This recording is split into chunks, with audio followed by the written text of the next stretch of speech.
I want to tell you the story of Aden Ballou. He was born over 200 years ago and grew up to be a peacemaker and a Universalist minister. But he didn't start out wanting to be either.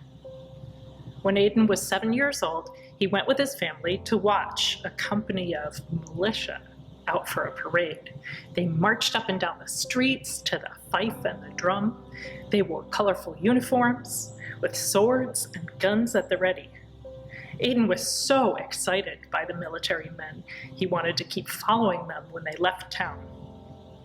He told his dad that when he was older, if there was a call to war, he would join the militia in a heartbeat.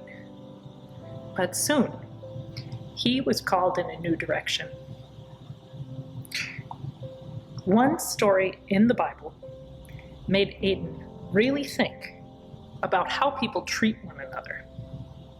It was a story where Jesus says, if someone slaps you, you should turn peacefully and offer them your other cheek. That would let them know you would not hurt them and did not feel angry. Jesus also said that if someone steals your coat, you should offer them your shirt too. Jesus said we need to treat others the way that we want to be treated. He said we must act peaceful to make a peaceful world. Aden was pretty confused by that lesson in the Bible. When someone hurts me, I might feel like hurting them back, he thought.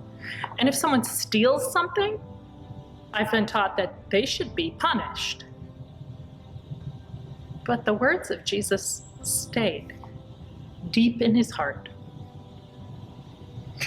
As Aden grew up, he started to notice some things that forever ended his plan to be a soldier. He noticed when people fought with each other to solve an argument, that didn't help them be peaceful. He saw when people were punished for fighting, punishment didn't make them more peaceful.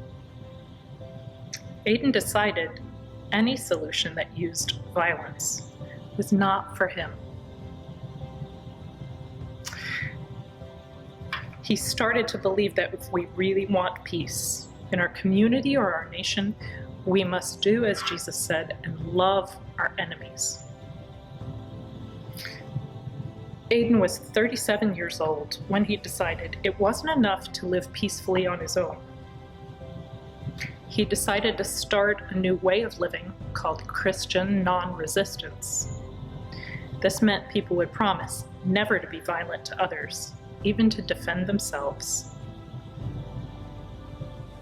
He wanted to live in a town full of people, all living by this rule of no violence. He hoped that a small group of people could show the world a better way to live. With some friends, he bought some land and formed the Hopedale community in Milford, Massachusetts. People who believed in Christian non-resistance moved to Hopedale, and they were very strict about not hurting others. They tried to live according to Jesus' ideas of peace, to care for hungry and sick people, and to love one another. One man came to Hopedale saying he was hungry and sick.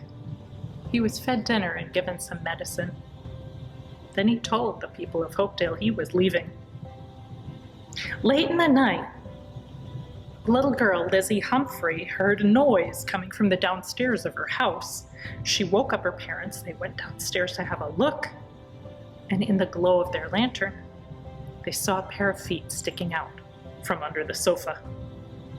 And next to the sofa was a bag of things, including candlesticks and dishes the man was planning to steal. Lizzie's parents sent her to get Aden Ballou and some of the other neighbors. And when they arrived, they lifted up the sofa. They saw the thief was the same man they had fed earlier. He said, "I've lost my job. I have no home. I have no family. I have nothing to eat. I thought if I was caught stealing, you'd put me in jail and they would feed me." Aiden Ballou told the neighbors they should put their faith into practice. And they told the man, "You don't have to steal or go to jail. Stay in Hopedale, and we'll feed you and give you a job." He did stay at Hopedale, and he did not steal again. Aiden Ballou put his faith into action and pointed us toward a better way to love and care for one another. He's an inspiration for our UU beliefs in peace, justice, and equity today.